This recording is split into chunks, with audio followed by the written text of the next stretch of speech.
Minus பக்கங்கள். Hi friends, இது மாலிகாவின் கேளுங்க கதை கேளுங்க. மானஸ் எழுதிய மலரே மௌனமா, அத்தியாயம் 37. வேணாம், செந்தில் கூறியதை கேட்டு அமுதா திகைக்க சண்முகமோ புன்னகைத்தார். கன்ஃபார்மா? அப்புறம் பேச்சு மாறக்கூடாது என்றார் கண்டிப்பான குரலில். அவன் பதில் சொல்லும் முன் சாம்பவி வேகமாக ஓடி வந்தாள். அம்மா அம்மா, இங்க பாருங்க. தன் கையை சந்தோஷமாக காட்டினாள். அவள் வந்ததும் செந்தில் எழுந்து ஜன்னலின் அருகில் சென்று நின்று கொண்டான். பவியின் கையில் இருந்த மெகந்தியை பார்த்து, அழகா இருக்குடி, யார் போட்டா என்றார் அமுதா. தளிரண்ணிதான்மா. அதை கேட்ட செந்திலின் முகம் மாறியது. அதையும் கவனித்தார் சண்முகம். அவங்க ப்ரொஃபஷனாக இதை போட கிளாஸ் போய் கற்றுக்கிட்டாங்களாம். சூப்பர் இல்லைம்மா? ரொம்ப சூப்பர். இன்னும் உனக்கு ஒரு எக்ஸாம் இருக்குது, அதுக்கு உன்னை படிக்க சொல்லுவாங்களா இல்லை உன் படிப்பை இப்படி தான் கெடுப்பாங்களா அந்த டீச்சர் அம்மா? காட்டமாக வந்த செந்திலின் கேள்வியில் பவியின் முகத்தில் இருந்த சந்தோஷம் மறைந்தது. அப்போதுதான் அங்கே வந்து நின்ற தளிரை யாரும் முதலில் கவனிக்கவில்லை. அதன் பிறகே சண்முகம் கவனித்தார். உள்ளவாமா? செந்தில் அந்த அறையில் இருக்கிறான் என்று தெரியாமல் உள்ளே வந்து விட்டவள் அதன் பிறகே அவன் பேச்சில் அவன் ஜன்னல் அருகே நிற்பதை கவனித்தாள். திரும்பி சென்று விடலாமா என்று யோசித்த போதுதான் அவன் பேசிய பேச்சுகள் முழுதாக காதில் விட அப்படியே நின்றுவிட்டாள். அவள் கண்கள் கலங்கிவிட்டன. அவசரமாக அதனை சரி செய்து கொண்டு தயங்கியபடி உள்ளே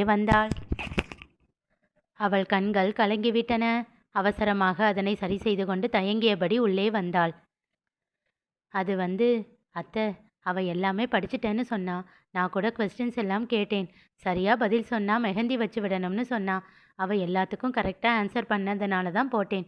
ரொம்ப டைம் எல்லாம் வேஸ்ட் பண்ணல அத்தை. 15 நிமிஷம்தான் அத்தை என்றாள் தயக்கத்தோடு.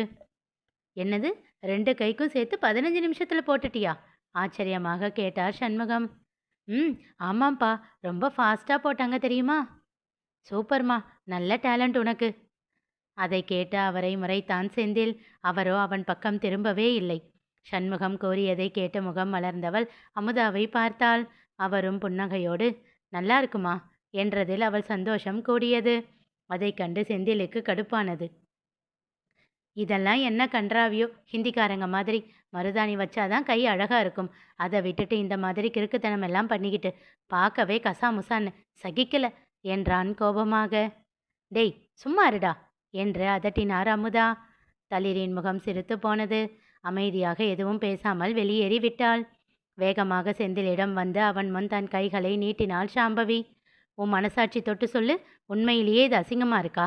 ஏன் அண்ணா இப்படி பண்ற? நீ அண்ணியை ஹர்ட் பண்ணணும்னு தானே அப்படி சொன்ன. போ அண்ணா, வர வர நீ ரொம்ப மோசமாகிட்ட என்றாள் கோபமாக. அவனோ அவள் கையையே பார்த்து கொண்டு இருந்தான். அவள் பேசியது எதுவும் அவன் புத்தியில் உரைக்கவில்லை. அவ்வளவு அழகாக இருந்தது அது. அதனை ரசித்து பார்த்தவன் மனதிற்குள் மெச்சிக்கொண்டான். சாம்பவி சென்று விட, ரொம்ப பண்றடா நீ என்று முறைத்து கொண்டே சொல்லிவிட்டு அமுதாவும் சென்று விட்டார். அவன் சண்முகத்தை பார்க்க அவரோ அவனை பார்த்து கிண்டலாக சிரித்தார். இப்போ எதுக்கு இப்படி ஒரு சிரிப்பு என்றான் கோபமாக. பவியோட கையை பார்த்தப்போ உன் கண்ணில் ஒரு ரசனை தெரிஞ்ச மாதிரி எனக்கு தோணுச்சு. அதெல்லாம் ஒரு மண்ணும் இல்லை, முறுக்கி கொண்டான். சரி சரி, நம்பிட்டேன். கீழே விழுந்தாலும் மீசையில் மண்ணு ஒட்டலை. நான் ஒன்று விழையெல்லாம் இல்லை. ஆமாம் ஆமாம், நீ விழவே இல்லை. என்ன டபுள் மீனிங்கா? சகிக்கல என்று விட்டு கோபமாக வெளியேறினான்.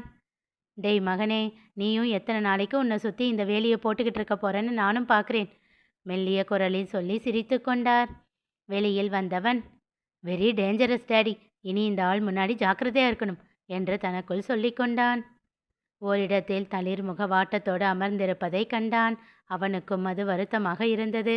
அவளை ஏற்றுக்கொள்ளவும் முடியாமல் தள்ளி வைக்கவும் முடியாமல் ஏற்கனவே அவன் தினம் தினம் தன் மனதோடு போராடி கொண்டிருந்தான். அதே போராட்டம் இப்பொழுதும் நிகழ்ந்தது. பேசாம மாமா சொன்ன மாதிரி அவளை கூப்பிட்டு வச்சு ஏன் போய் சொன்ன அப்படின்னு நேரடியாக கேட்டு சண்டை போட்டுடலாமா?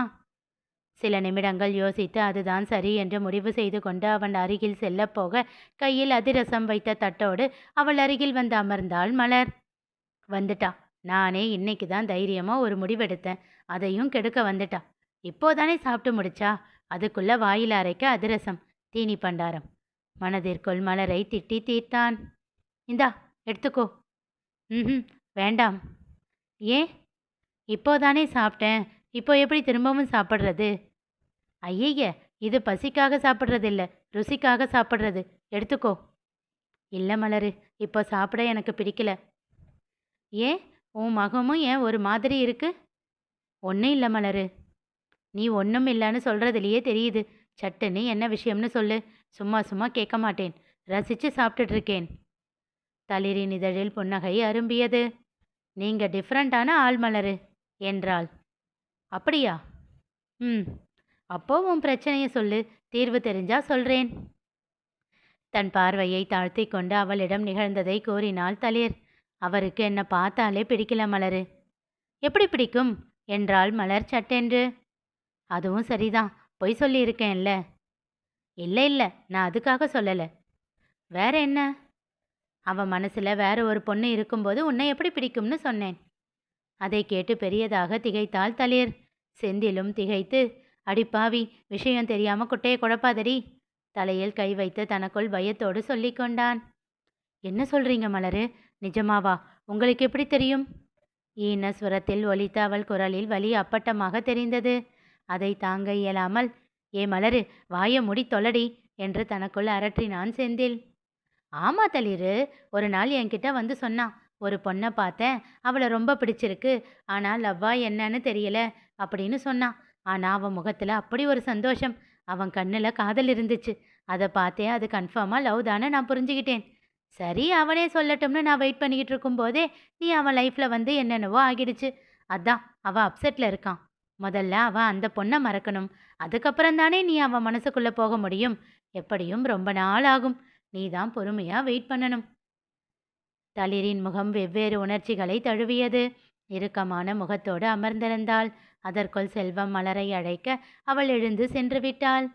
தளிரின் முகத்தில் படர்ந்த வேதனையை கண்டவனால் தாங்க முடியவில்லை. அவளிடம் சென்று அது அவள்தான் என்று சொல்ல நினைத்தான். ஆனால் அவள் மேல் இருந்த கோபம் அதனை தடுத்தது. அவன் மனமே அவனை இருவேறு விதமாக பேசி அவனை குழப்பிக் கொண்டிருந்தது. அவளிடம் செல்லலாமா வேண்டாமா என்று தனக்குள் அவன் பட்டிமன்றம் நடத்தி கொண்டிருந்த வேளையில் அவள் அங்கிருந்து எழுந்து சென்று விட்டாள்.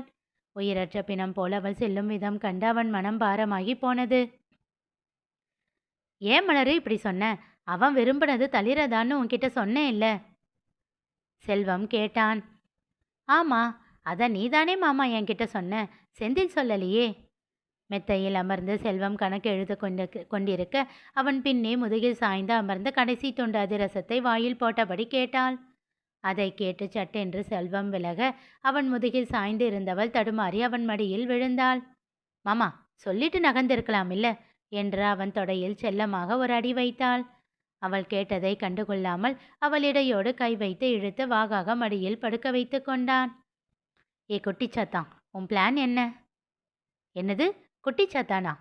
விழி விரித்து அவனை முறைத்தாள். பொண்டாட்டியை போய் குட்டிச்சாத்தான்னு சொல்ற? கொஞ்சமாச்சும் பொண்டாட்டின்ற பயம் இருக்கா உனக்கு? ஊர்ல போய் பாரு, அவன் பொண்டாட்டிக்கு எப்படி பயப்படுறான்னு. அவள் மிரட்டுவதை இடைவிடாத புன்னகையோடு ரசித்து கொண்டிருந்தான். அவனுடைய ரசனையான பார்வையில் மயங்கி அவள், இப்படி சிரிச்சு சிரிச்சுதான் மாமா என்ன மயக்கிற நீ என்றபடியே சட்டென்று அவன் கன்னத்தை பிடித்து முத்தம் வைத்தாள். அவள் அன்பு முத்தத்தையும் அதில் கொட்டி கொடுக்க அதனை உணர்ந்து ஏற்றான் செல்வம். அவள் விலகியதும் முகம் முழுவதும் சின்ன சின்னதாக முத்தம் வைத்தான். அவளோ அவன் மீசையை முறுக்கி முகம் வருடினாள். அதில் சிலிர்த்தவன், அமைதியா இரு மலரு, என்ன தூண்டிவிடாத என்று மென்மையாக சொல்லியபடியே வருடும் அவள் கையை நிறுத்தி அதில் முத்தங்கள் வைத்தான். நீயும் தான் மாமா இப்போ என்ன தூண்டுற என்றாள் சின்ன சிரிப்போடு. உறக்க சிரித்தவன் அவள் நெற்றியில் அழுத்தமாக முத்தம் வைத்தான். சரி சொல்லு, ஏன் அப்படி பண்ண? பின்ன என்ன மாமா, ஆளுக்கு ஒரு பக்கம் இருந்தா எப்படி இது முடிவுக்கு வர்றது? நீயும் வேற ரிசப்ஷனுக்கு முன்னாடி அவங்கள சரி பண்றேன்னு சின்ன மாமா கிட்ட வாக்கு கொடுத்துருக்க இல்ல? ஆமா, ஆனா இப்போ என்ன ஆகும்? எழுந்து முழங்காலிட்டு அமர்ந்து கொண்டவள், உனக்கு தெரியாது மாமா, இந்த தளிர் பொண்ணு செந்தில் மேல பயங்கர லவ்ல இருக்கா. ஒன்று தன்னை தான் விரும்ப வைக்கணும்னு போராடுவா. ஆனால் அது அவள் கேரக்டர் இல்லைன்னு தோணுது. அதனால் எங்கிருந்தாலும் வாழ்கன்னு அவனை விட்டு போகத்தான் முடிவு பண்ணுவா. அப்போ அவன் இறங்கி வந்து தானே ஆகணும் என்றாள். செல்வத்தின் முகம் சிந்தனையில் ஆழ்ந்தது. என்ன ஆச்சு மாமா? தளிர் நிச்சயமா அவனை விட்டு போகிற முடிவை எடுக்க மாட்டா. எங்கோ பார்த்தபடி உறுதியாக கூறினான். யோசனையாக அதனை மலர் பார்த்து கொண்டிருக்கும் போதே செல்வத்திற்கு தளிரிடமிருந்து அழைப்பு வந்தது.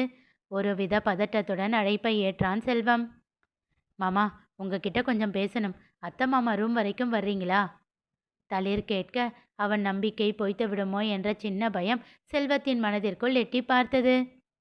தளிர் எதற்காக செல்வத்தை அழைத்தாள் தெரிந்து கொள்ள தொடர்ந்து கேளுங்க, கதை கேளுங்க. மீண்டும் சந்திப்போம்.